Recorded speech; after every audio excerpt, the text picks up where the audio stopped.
Hi, I'm Mark Gevisser, and this is my book, The Pink Line. The idea for it came to me about a decade ago when I began to notice how an explosive new global conversation was defining and describing the world in an entirely new way. This was carried on the winds of a global LGBT rights movement. It was carried by the digital revolution. It was carried by the way people moved as never before across the world. And suddenly, in parts of the world that had never really thought about sexual orientation or gender identity publicly, there was a new public debate.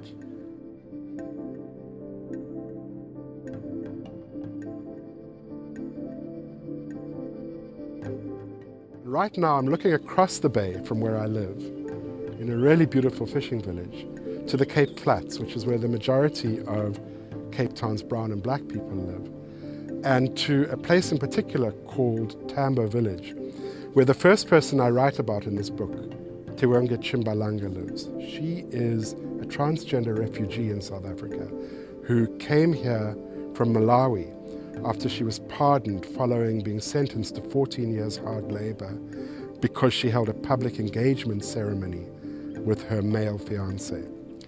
And I write about how she is somebody who had to cross the pink line to get to South Africa, from a place where transgender identity and homosexuality is taboo to a place where it's allegedly accepted.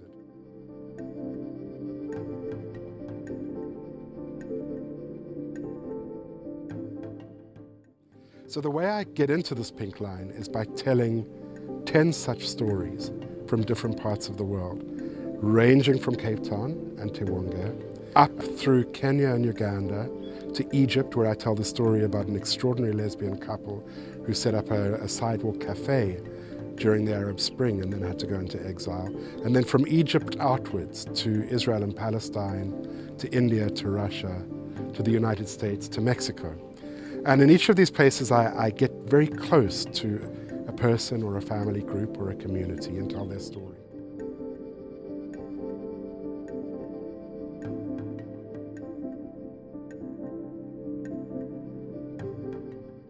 And the reason why I call it the pink line is because I see the pink line as a new human rights frontier, how it has changed the way people all over the world, and not just in the West, are thinking about what it means to be male and female, what it means to make a family, what it means to be human.